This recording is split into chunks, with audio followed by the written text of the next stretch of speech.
Imagine walking into a late-night diner, the kind with neon lights buzzing outside, coffee brewing endlessly, and a few scattered customers trying to escape the loneliness of the city.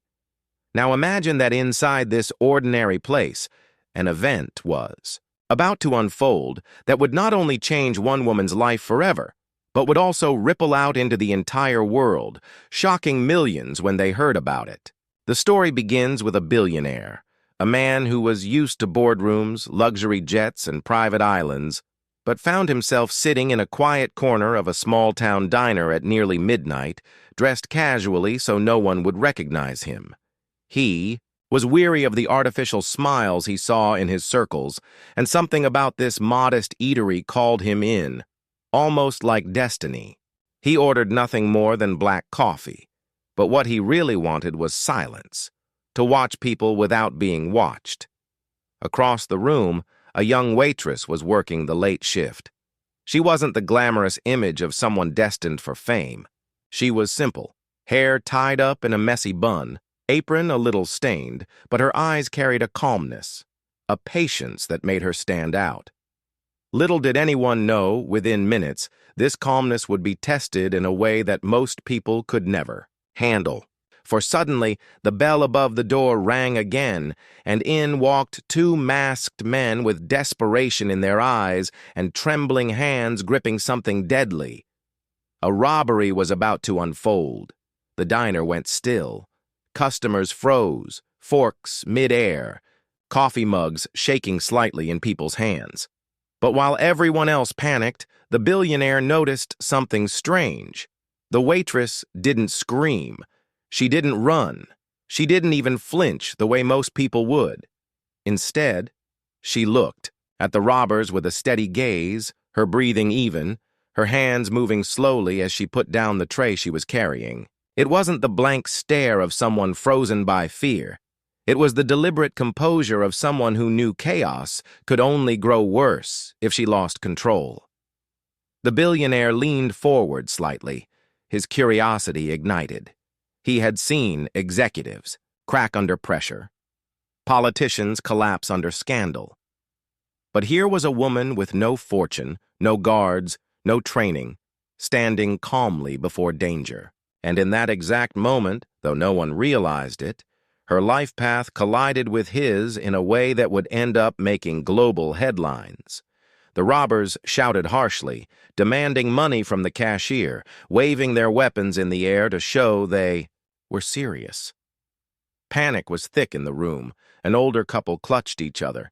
A young man ducked beneath his booth, and the cook peeked nervously from the kitchen door. But the waitress, whose name was Emily, kept her posture steady. Her voice was soft, almost soothing, when she finally spoke. "Okay. No one needs to get hurt. We'll give you what you want." Her tone wasn't confrontational. It wasn't filled with fear either. It was balanced, almost maternal, as though she were talking to frightened children instead of armed criminals. The billionaire, whose name the world would later know in connection to this night, felt something stir inside him. He had seen people react in emergencies before. Some shouted, some collapsed, most froze. But Emily's composure was something different. She wasn't ignoring the danger, she was managing it. Every movement she made was deliberate, her eyes never darting wildly, her body language controlled. When one of the robbers slammed his hand on the counter, demanding the register open faster, she didn't jump or scream. Instead, she raised her hand slightly and said, "It's okay. He's opening it. You don't need to scare anyone." Her words didn't solve the situation instantly, but they created a shift in the air. The billionaire leaned back in his booth, his coffee forgotten, studying her like an investor evaluating a priceless opportunity. He thought about his world, billion-dollar deals, rooms full of people pretending to be calm under pressure, but cracking when the stakes were real. And here, in a small diner, was a woman making choices with instinct that most executives could never imitate. The robbers noticed her calmness too, and in some strange way, it disarmed them more than fear would have. They still barked orders, but their aggression didn't escalate as quickly as it could have. Customers began breathing again, watching Emily as though she were their anchor in a storm. The billionaire realized that if she had screamed or resisted, the night might have ended in tragedy, but instead, her measured responses were holding chaos at bay. Then came a moment that changed everything. One robber, frustrated with the slow pace of the cashier, turned his weapon toward a terrified teenager sitting by the window. Gasps filled the diner, and for a split second, it seemed the thin thread of peace was about to snap. But Emily stepped forward, not running, not reckless, but firm and steady. "Look at me," she said to the robber, her voice low but commanding. "Not them. I'm right here. You don't need to do that." Something in her tone cut through his adrenaline-fueled rage. And though his hands shook, he hesitated. That hesitation was enough. Enough to keep the teenager safe, enough to prevent the room from erupting into screams, and enough to make the billionaire decide, right then and there, that this woman was not ordinary. He didn't know yet what he would do, but in his mind, a plan was already forming, a decision that would go far beyond leaving a big tip or a kind word. He had built empires by spotting rare qualities in people, but never before had he seen someone display leadership, courage, and empathy all at once in a life-or-death moment. And so, as police sirens faintly echoed in the distance, and as the robbers prepared their escape, the billionaire wasn't thinking about his safety anymore. He was thinking about Emily, and how her calmness in this tiny diner was about to shock the world once he revealed what he saw. The police sirens drew closer, the blue and red flashes painting the night outside the diner windows like a surreal dream. The robbers exchanged nervous glances, knowing time was against them, but Emily's steady presence kept the chaos from erupting into total disaster. One robber demanded they hurry, his voice breaking as his fear began to overpower his anger. Emily, without losing composure, whispered to the cashier, "Just hand it to them, let them go." Her calm was so strange it almost felt like a shield. The billionaire couldn't take his eyes off her. He thought of boardrooms where men twice her age cracked under the slightest stress of financial pressure. He thought of negotiations where seasoned professionals lost their edge because of fear or pride. Yet, here was Emily, someone working, late nights for tips, someone whose life was probably filled with struggles no one noticed, showing a level of grace he had never witnessed even among the most powerful. The billionaire's mind raced back to his own childhood, to a time when he had seen his father crumble under financial ruin, and how that memory had haunted him through every decision he made as an adult. But tonight, watching Emily, he felt something shift. She represented a strength that couldn't be measured in dollars or assets, something raw and deeply human. When the robbers finally grabbed the money and ran out, the whole diner let out a collective breath, people trembling, some crying quietly, others just staring in shock. The cook rushed out from the kitchen, the cashier collapsed in relief, the older couple clung to each other as though they had survived a storm. But Emily didn't celebrate. She walked slowly to check on the teenager who had been threatened, crouched down and asked softly if they were okay. She moved from person to person, not drawing attention to herself, but ensuring others were steady again. The billionaire stood at last, his towering figure drawing some glances, but Emily barely noticed him. Her focus was entirely on others. He approached her finally, offering a few words of thanks, but she brushed it off with a tired smile, saying, "I just did what anyone would do." But the billionaire knew that wasn't true. He knew most people wouldn't react the way she had. Later, as the police took statements and the chaos settled, he lingered in the corner, watching her with a growing conviction. He didn't reveal who he was, not yet. Instead, he left quietly, but not before leaving a tip on the counter that was far larger than the meal he had ordered, large enough to surprise her but not large enough to reveal his identity. Driving away that night, he couldn't shake the thought. In a world where people admired celebrities for shallow things, where leaders pretended to be strong but often failed in real tests, here was an anonymous waitress who had displayed the kind of courage and wisdom that could inspire millions. And so, in the days that followed, the billionaire began to set plans in motion. He called his advisors, arranged meetings, shifted funds, but kept his reason for secrecy close to his chest. When asked what his sudden urgency was about, he only replied, "I met someone extraordinary." What he was preparing wasn't just charity. It wasn't about money alone. It was about recognition, about creating a platform that would show the world the kind of character he had witnessed that night. Emily, meanwhile, went back to her normal shifts, unaware that her life was about to change forever.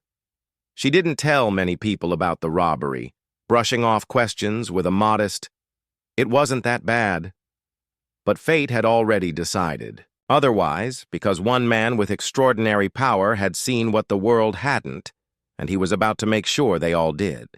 Days passed, and for Emily, life returned to its ordinary rhythm, or so she thought. She still worked double shifts at the diner, still counted her tips late at night in her tiny apartment, still worried about paying rent and helping her younger brother through school. The robbery was just another story tucked into the drawer of her life. One more night where she kept calm because panicking wouldn't have helped anyone. But across town, in the high-rise offices where decisions worth, billions were made. Her face, her calm voice, and her steady gaze replayed endlessly in the billionaire's mind. He could not dismiss what he had seen. For years, he had been surrounded by people chasing power, yet none of them held the natural strength Emily carried so effortlessly.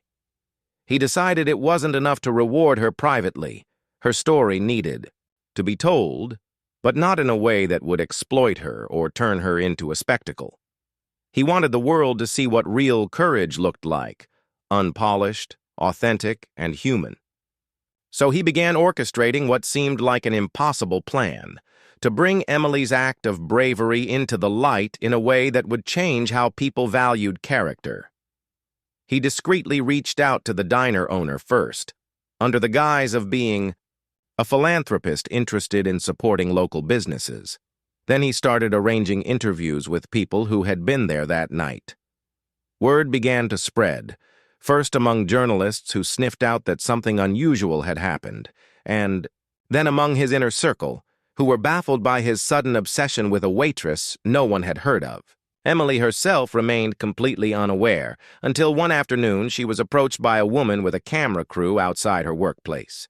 They asked about the robbery, about how she had managed to stay so calm, but Emily, embarrassed, tried to wave them off, saying, "It wasn't a big deal. I just wanted people to be safe."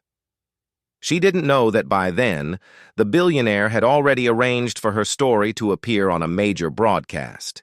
When it aired, millions of people tuned in, expecting another headline about crime. But what they saw instead was something rare.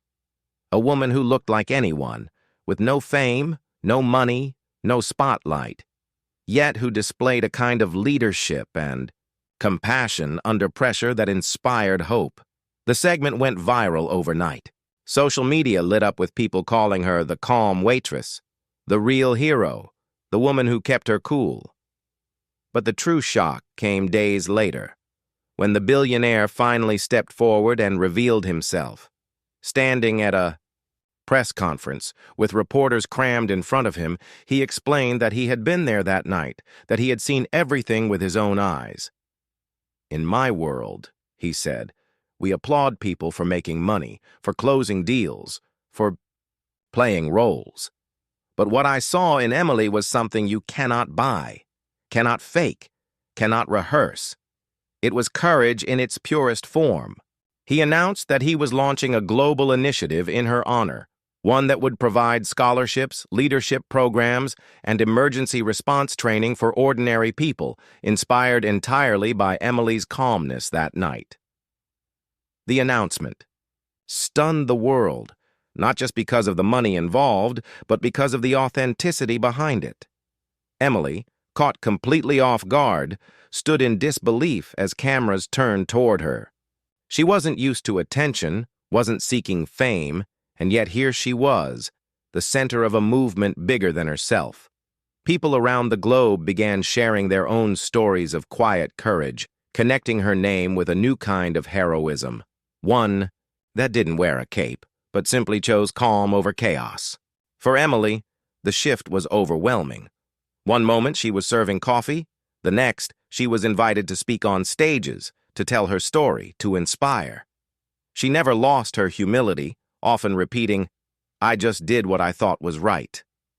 But what truly shocked the world wasn't just that a billionaire had chosen to honor a waitress. It was that he had chosen to redefine what society should admire. And through Emily's story, people began to look differently at themselves, at others, and at the small acts of courage that could ripple far beyond the moment they happened. The days after the billionaire's revelation were unlike anything Emily had ever experienced. Her name trended worldwide, not because she sought the spotlight, but because people were hungry for a reminder of what humanity looked like when fear didn't win. Strangers began visiting the diner, not just for the food, but to see the woman, whose calmness had stopped a tragedy. Some wanted photos, others simply wanted to thank her. But Emily never acted like a celebrity. She still poured coffee, still wiped down counters, still asked regulars how their kids were doing. That humility, more than anything else, endeared her even more to people. The billionaire, meanwhile, didn't stop at the press conference. He invested hundreds of millions into what he called the Emily Initiative, building programs to train young people in crisis management, empathy-driven leadership, and resilience under pressure. Universities across the world adopted curricula based on her story, and communities began to recognize that heroism wasn't always loud. It was often quiet, calm, and selfless. Emily was invited to speak at conferences, not because she was a polished orator, but because when she spoke, people listened. She didn't use fancy words or dramatic flair. She spoke like she always had, with sincerity. "I'm not special. I was just trying to keep people safe. But maybe that's what we all can do, in our own ways, every day." Those words resonated, more deeply than any polished speech from politicians or celebrities, because they reminded people that courage wasn't unreachable. It lived inside everyone. The billionaire often stood behind her at these events, not stealing the spotlight, but supporting quietly, letting Emily shine in her own way. And though the world was shocked at first that a billionaire had chosen to honor a waitress, over time, the shock turned into respect because it wasn't a one-time gesture. It became a movement that shifted values. In classrooms, children wrote essays about her. In boardrooms, executives used her story as a lesson in crisis leadership. In households across continents, parents pointed to her example to teach their kids about bravery without violence, about strength without arrogance. Emily herself struggled at times with the attention.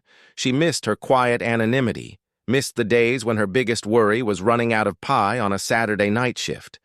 But she also understood that the story wasn't hers alone anymore. It belonged to everyone who needed hope. And hope was spreading. The billionaire often reflected on how strange it was that his life's greatest impact didn't come from building companies, acquiring wealth, or funding research. It came from simply noticing a woman in a diner, a woman whose quiet steadiness saved lives. That thought humbled him, reshaping his own understanding of legacy. Years later, when historians wrote about the event, they didn't just write about a robbery in a small-town diner. They wrote about how a billionaire watched a waitress stay, calm in the face of danger, and chose to elevate her act into a global lesson. They wrote about how society's admiration shifted, at least for a time, away from empty fame and toward authentic courage. And they wrote about Emily, who never saw herself as extraordinary, but whose quiet strength became a mirror for humanity. In interviews much later, when asked what she thought of being the woman who shocked the world, Emily would only smile softly and say, "I just stayed calm, that's all." But the truth was clear to millions. Sometimes staying calm is the most revolutionary act of all.